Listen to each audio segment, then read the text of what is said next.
وَمِمَّا أَخْرَجْنَا لَكُم مِّنَ الْأَرْضِ وَلَا تَيَمَّمُوا الْخَبِيثَ مِنْهُ، اور اس میں سے ردی مال کا ارادہ نہ کرو، تنفقون کہ اسے خرچ کر دو۔ زکوٰۃ دینی ہے، عشر دینا ہے، تو جو ردی چیزیں ہیں، اب بھیڑوں بکریوں کا غلہ ہے، ان میں سے اتنی بکریاں نکالنی ہیں، اتنی بھیڑیں ہیں، تو اب جو ذرا کمزور ہیں، لاغر ہیں، بیمار ہیں، نقص والی ہیں، گنتی پوری کرنی ہے نا۔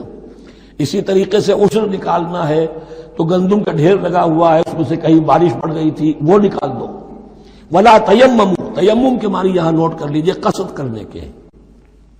ولا تیمموا الخبیث منہ، کہ اس میں سے جو ردی مال ہے، جو ناپسند ہے، اس کا قصد نہ کرو، تنفقون کہ اسے خرچ کرو، وَلَسْتُمْ بِآخِذِيهِ، اور تم ہرگز نہیں ہوگے اس کو لینے والے۔ ایسا بھی تو ہو سکتا ہے کہ تم محتاج ہو جاؤ اور تمہیں ضرورت پڑ جائے، پھر اگر تمہیں کوئی ایسی چیز دے گا تو تم قبول نہیں کرو گے۔ وَلَسْتُمْ بِآخِذِيهِ إِلَّا أَن تُغْمِضُوا فِيهِ، اللہ یہ کہ چشم پوشی کرنے پر مجبور ہو جاؤ، احتیاج اس درجے کی ہو کہ جو بھی مل جائے، ردی مل جائے، اچھا مل جائے، نفیس مل جائے، خبیث مل جائے، جو بھی مل جائے چشم پوشی کرو۔ اس کے سوا آدمی جو ہے وہ اپنے طیب خاطر کے ساتھ جو ہے وہ ردی شے قبول نہیں کر سکتا۔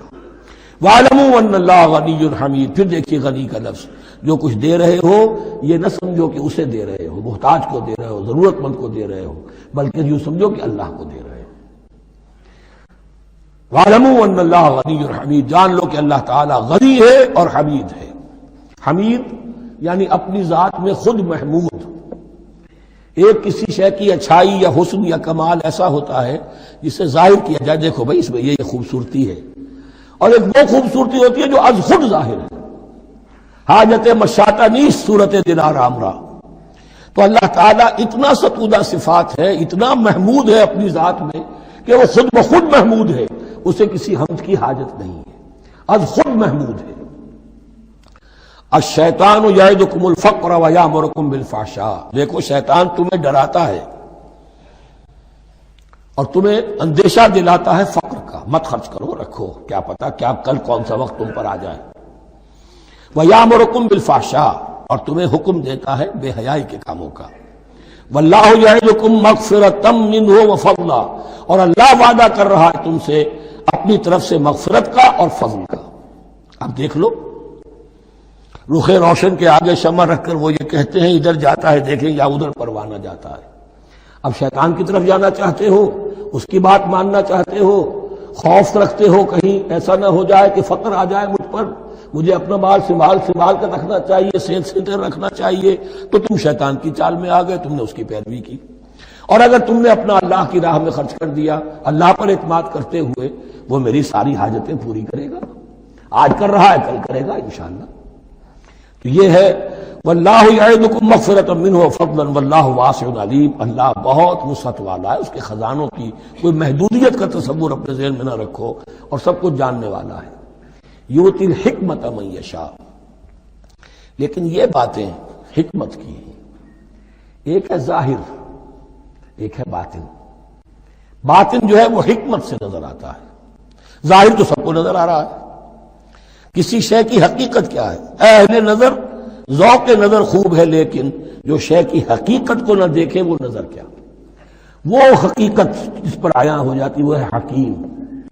اور حکمت اصل میں نام ہے انسان کے عقل اور شعور کی پختگی کا۔ جب محکم ہو گئی عقل، اس کا شعور پختہ ہو گیا، استحکام اسی سے بنا ہے حکمت۔ یؤتی الحکمت، اللہ تعالیٰ یہ فہم کی پختگی، عقل کی پختگی، شعور کی پختگی، حقائق رسی، حقائق تک پہنچ جانے کی صلاحیت دیتا ہے جس کو چاہتا ہے۔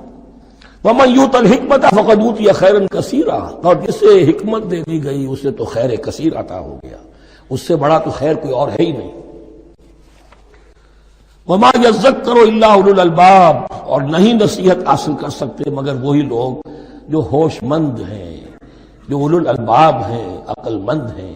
لیکن جو دنیا پر ریجھ گئے ہیں، جن کے سارا دلی اطمینان اسی پر ہے کہ کافی ہے، بینک بیلنس بھی ہے، یہ بھی ہے، وہ بھی ہے، اتنے سٹاکس بھی ہیں، اتنا یہ بھی ہے، اتنا ہمارا جو ہے وہ جو بیلنس شیٹ آئی ہے اس کے ایسٹس یہ ہیں، اگر اسی پر سارا بھروسہ اور اطمینان ہے تو ظاہر بات ہے وہ اولو الالباب نہیں ہے۔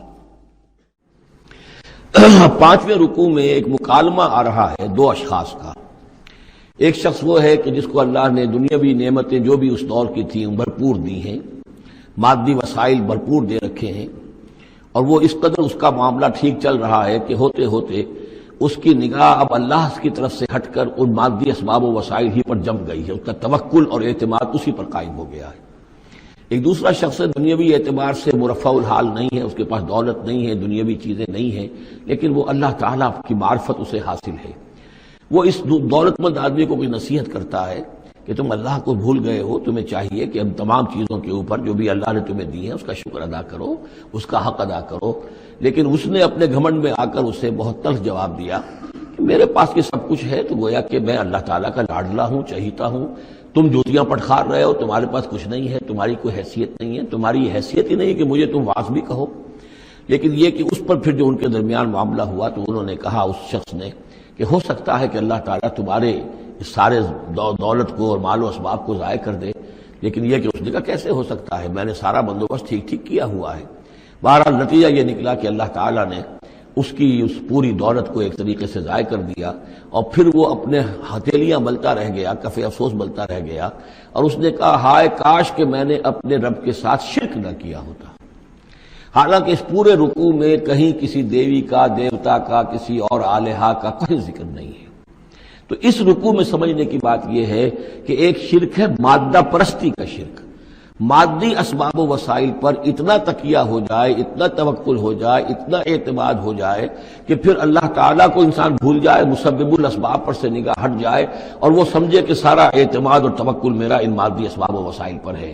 تو یہاں گویا کہ اس نے ان مادی وسائل و اسباب ہی کو اپنا معبود بنا لیا ہے. تو یہ شرک ہے جو اس دور کا سب سے بڑا شرک ہے. اس دور میں بت پرستی کا شرک بہت کم رہ گیا ہے. اب ستارہ پرستی کا شرک کہاں رہ گیا ہے؟ کون لوگ ہیں جو ستاروں کو پوجتے ہیں؟ اب تو انسان سمجھتا ہے ستاروں تک تو ہم پہنچ ہی جائیں گے، ہمارا علم تو پہنچ ہی چکا ہے، چاند تک ہم اتر آئے ہیں، اب چاند کو کون پوجے گا؟ یہ جو اب ساری جو ہے اب جو پوجا پاٹ ہو رہی ہے وہ تو مادہ پرستی کی ہے، وہ دولت کی ہے، وہ در حقیقت یا وہ نظریاتی طور پر وطن پرستی ہے، اس کا ایک شرک ہے. تو یہ اس دور کے شرک کو سمجھنا بہت ضروری ہے.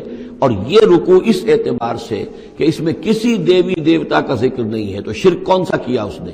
وہ شرک یہی ہے کہ اس نے دنیاوی مال و اسباب اور مادی اسباب و ذرائع کے اوپر اپنے سارے توکل کو جو ہے اس کے ساتھ منسلک کر دیا.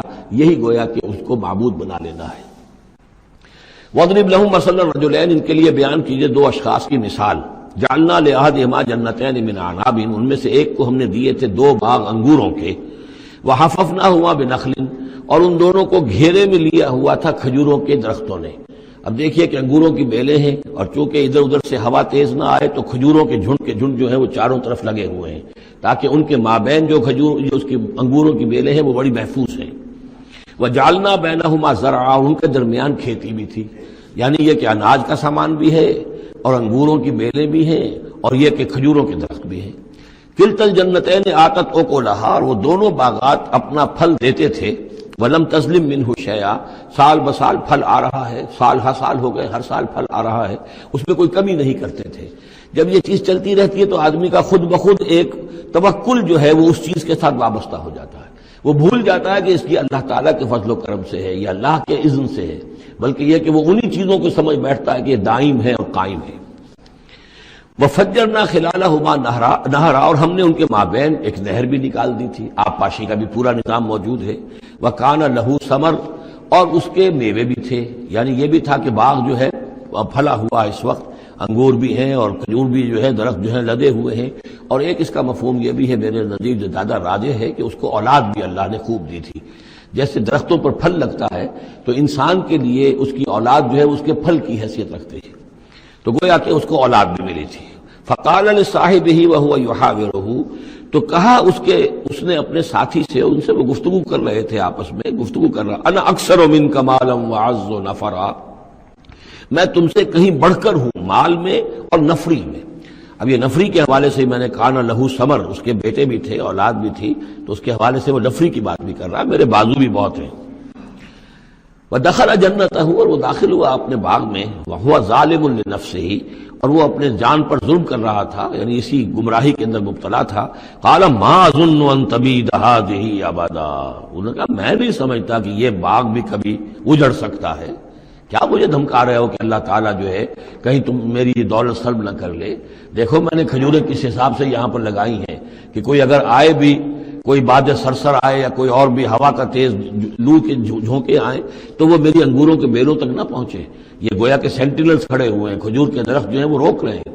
پھر میں نے یہاں پہ آبپاشی کا نظام ہے، میرے نہر چلی ہوئی ہے، ما اظن ان تبید هذه ابدا، میں نہیں سمجھتا کہ میرا یہ باغ جو ہے کبھی یہ کہ برباد بھی ہو سکتا ہے۔ وما اظن الساعة قائمة، اور یہ جو تم قیامت وغیرہ کی بات کر رہے ہو، اول تو میرا گمان نہیں ہے کہ کوئی قیامت کھڑی ہونے والی ہے۔ وما اظن الساعة قائمة، میں نہیں سمجھتا کہ یہ قیامت ہونے والی ہے۔ ہاں ڈکوسلے سے ہیں، کوئی بڑوں سے سنا تو ہے، اور یہ کہ وَلَئِن رُدِدتُّ إِلَىٰ رَبِّي، اگر مجھے لوٹا ہی دیا گیا اپنے رب کے پاس، لَأَجِدَنَّ خَيْرًا مِّنْهَا مُنْقَلَبًا، تو مجھے وہاں لازماً ملے گا بہت بہتر لوٹ کر۔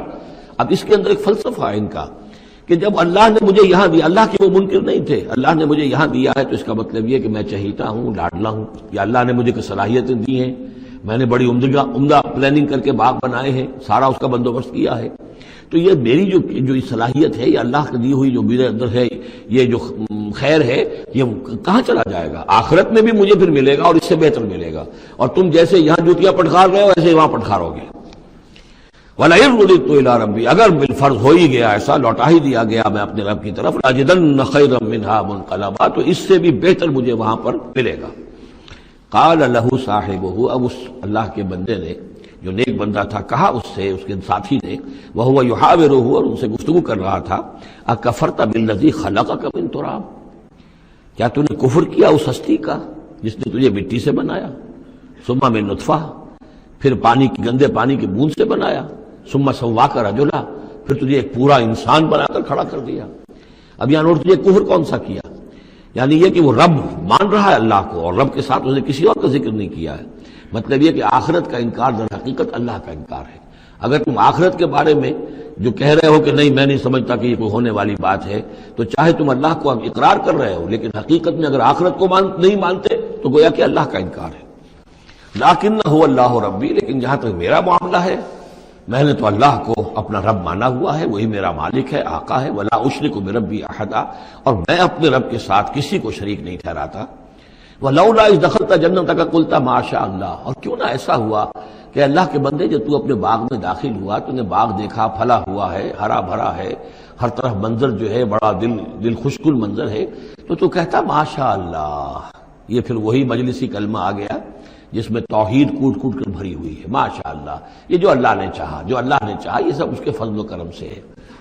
لا قوت الا باللہ، کوئی طاقت نہیں ہے اللہ کے سوا۔ اگر اللہ کی طرف سے یہ بات نہ ہوتی تو میرے اندر کوئی صلاحیت نہیں تھی، اللہ ہی کی ہے، در حقیقت یہ دین ہے اسی کی عطا ہے۔ ان ترن انا اقل منک مالا و ولدا، اگر تم دیکھ رہے ہو کہ میں تم سے کم ہوں مال میں بھی اور اولاد میں بھی، فعسى ربی ان یؤتینی خیرا من جنتک، تو مجھے تو اپنے رب کے بارے میں یہ یقین ہے کہ وہ جب چاہے مجھے تیرے باغ سے بہتر باغ دے سکتا ہے، وَيُرْسِلَ عَلَيْهَا حُسْبَانًا، اور تیرے باغ کے اوپر وہ کوئی اوپر سے کوئی لو کا جھونکا ایسا بھیج سکتا ہے، من السماء، آسمان سے، فَتُصْبِحَ صَعِيدًا زَلَقًا، کہ یہ پورا باغ جو ہے یہ جو ایک ایسا چٹیل میدان ہو کر رہ جائے کہ یہاں کوئی درخت رہے نہ بیلے رہے۔ معلوم ہوا کہ ہر چیز جب آنکھ کھلی گل کی تو موسم تھا خزاں کا، یہ ہو سکتا ہے، عین ممکن ہے۔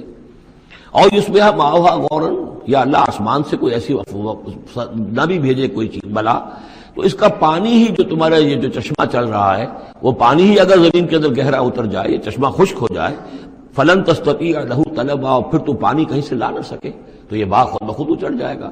یہ سارے امکانات ہیں، مسبب الاسباب نے تمہارے لیے اس وقت سارے اسباب جمع کر رکھے ہیں، جب چاہے گا ان میں سے کسی ایک سبب کی بھی اگر تناب کھینچ لے تو یہ سارا معاملہ جو ہے یہ تو شیش محل کی طرح کا ہے، ایک ہی جو پتھر ہے وہ اس سب کو چکنا چور کر دے گا۔ وَأُحِيطَ بِثَمَرِهِ، معلوم ہوتا جو بہت ہی کوئی اللہ کا پہنچا ہوا شخص تھا، جو اللہ کا دوست تھا، اور اس کا دل دکھایا اس شخص نے، جس کو تانا دیا اسے انا خیر من، انا اکثر منک مالا و ولدا، تو اس حوالے سے اس کا دل دکھا ہے۔ اور یہ جان لیجئے کہ کسی اللہ والے کا من عادى لی ولیا فاذنته للحرب، تو تو ایک حدیث قدسی ہے، جو شخص میرے کسی ولی کے ساتھ دشمنی کرے پھر میری طرف سے اس کے خلاف اعلان جنگ ہے، تو اس نے چونکہ یہ دل دکھایا ہے۔ اور فارسی کا ایک شعر بھی بڑا مزیدار ہے کہ ہیچ قوم را خدا رسوا